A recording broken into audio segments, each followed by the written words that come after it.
Monsieur Macron organise tout ça pour que la France soit mise Non sous mais tutelle de la Commission de Bruxelles et sous tutelle de la BCE de Madame Lagarde. Voilà le genre de discours qu'on entend de plus en plus dans nos médias. La France aurait trop de dettes, les marchés finiraient par se détourner, et la BCE ou le FMI reprendraient la main. Dit comme ça paraît logique. Mais ce raisonnement repose sur une idée implicite que l'on ne questionne jamais. L'idée que tous les États peuvent être traités de la même manière. Le problème n'est pas de savoir si la situation française est confortable ou non. Elle ne l'est évidemment pas. La vraie question, c'est de savoir si la mise sous tutelle est un outil applicable ou non à la France.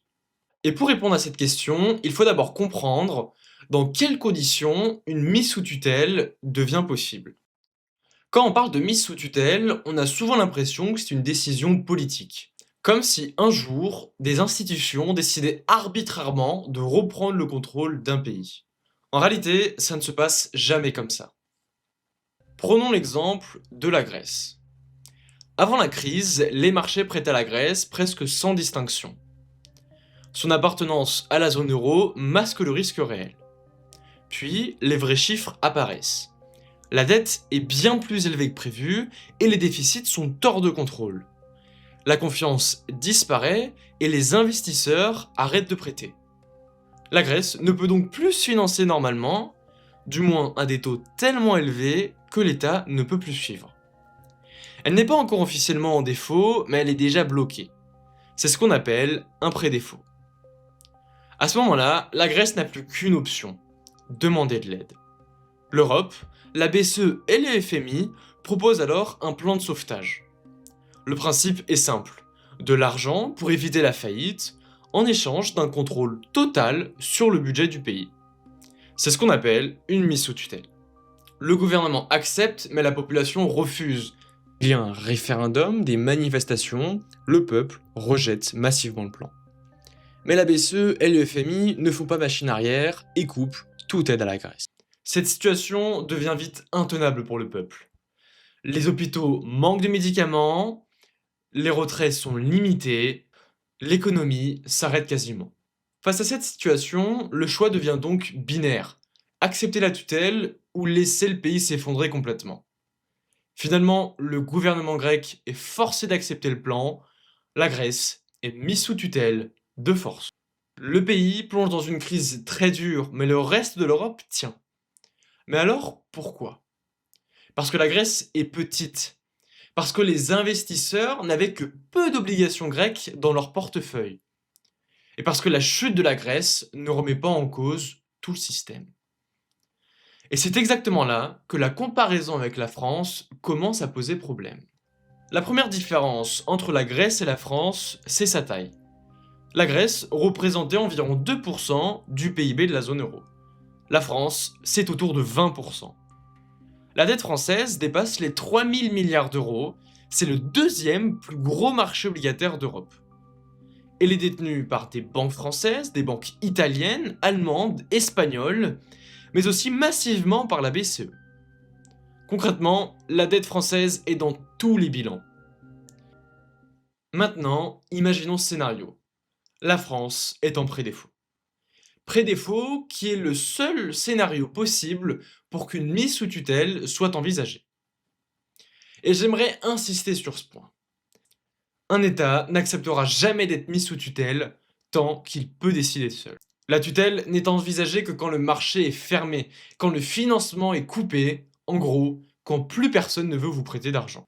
Donc si la France est dans cette situation, les taux ont déjà explosé et la valeur de la dette française s'est déjà effondrée. Pour rappel, la dette française sert de collatéral, d'actif sûr dans toute l'Europe.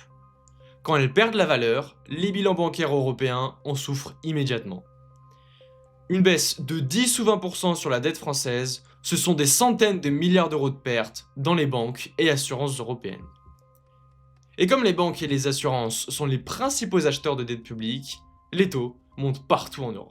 Italie, Espagne, Belgique, même l'Allemagne est affectée. À ce stade, ce n'est plus la France à un problème, c'est l'Europe entière qui voit ses taux monter en même temps.